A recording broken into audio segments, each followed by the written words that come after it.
C'est devenu un réflexe pour tout le monde, chercher un tuto, écouter de la musique, regarder les infos.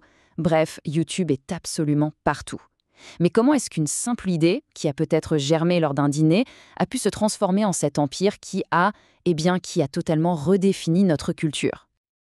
Alors, petite anecdote amusante, même les fondateurs ne sont pas vraiment d'accord sur l'origine exacte de YouTube. On a deux histoires. La première, c'est la galère pour partager les vidéos d'un dîner entre amis. La seconde, la frustration de ne pas réussir à trouver l'extrait de l'incident de Janet Jackson au Super Bowl. En fait, peu importe la vraie version, les deux histoires pointent vers le même problème à l'époque. Partager des vidéos en ligne, c'était juste un casse-tête. Et cette idée toute simple va prendre forme dans un décor qu'on croirait sorti d'un film sur les startups. Un petit bureau sans prétention, juste au-dessus d'une pizzeria en Californie. C'est de là, vraiment, que va démarrer une ascension absolument fulgurante. Et voilà, le point de départ de tout. Un clip de 18 secondes. Rien de fou, hein, juste le cofondateur, Jawed Karim, aux eaux de San Diego. À ce moment-là, personne ne s'en doute, mais cette petite vidéo, en apparence si banale, vient de lancer une révolution médiatique planétaire. Et la croissance, elle, a été explosive. En à peine un an, on voit une pub Nike atteindre le million de vues.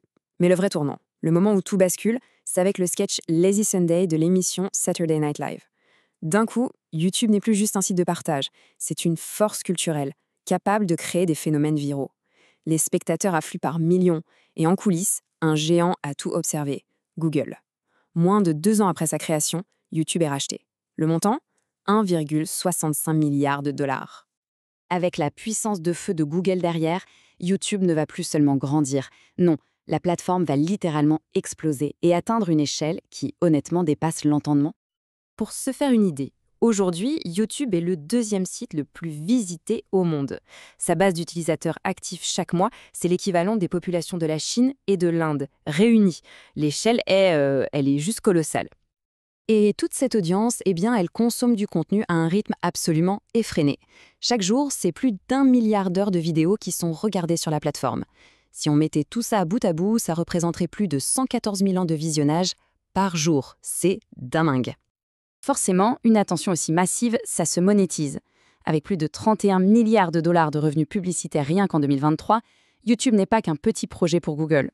C'est un véritable pilier économique qui représente à lui seul quasiment 10% du chiffre d'affaires total de sa maison mère, Alphabet. D'ailleurs, il ne faut plus voir YouTube comme un simple site web. C'est devenu un véritable écosystème. On y trouve des services spécialisés pour la musique, pour la télé en direct, un espace sécurisé pour les enfants, et même un concurrent frontal de TikTok avec les fameux Shorts. Mais l'impact de YouTube, il ne se mesure pas qu'en chiffres. Il se mesure aussi en vies changées, parce que la plateforme a littéralement inventé un nouveau métier. Le YouTuber. C'est une nouvelle sorte d'entrepreneur, une nouvelle sorte de célébrité, d'influenceur. Ils bâtissent de véritables empires médiatiques depuis leur chambre en redéfinissant le divertissement, l'éducation ou l'actualité, et souvent avec une proximité avec leur public que les médias traditionnels peuvent à peine imaginer. Et le moteur de tout ça, c'est le programme partenaire de YouTube. En partageant ses revenus publicitaires avec les créateurs, la plateforme a tout simplement créé ce qu'on appelle l'économie des créateurs, et elle a permis à des milliers de personnes de transformer leur passion en une vraie carrière. Sauf qu'une telle puissance, ça vient avec d'immenses responsabilités, et avec des controverses qui, elles, semblent ne jamais vouloir s'arrêter. Au cœur de très nombreux conflits, on trouve le droit d'auteur. Pour essayer de gérer ce déluge de contenu, YouTube a mis au point un outil automatisé, Content ID. C'est une arme technologique surpuissante, mais c'est aussi une source quasi inépuisable de débats et de frustration. Et là, on touche à la tension fondamentale qui définit YouTube. D'un côté, il y a la nécessité de protéger la propriété intellectuelle des grands studios, des maisons de disques. Et de l'autre, le besoin de préserver ce qu'on appelle l'usage loyal. Ce principe qui permet aux créateurs de critiquer, de commenter ou de parodier des œuvres qui existent déjà. C'est un équilibre très précaire. Mais les critiques, elles vont bien au-delà du droit d'auteur.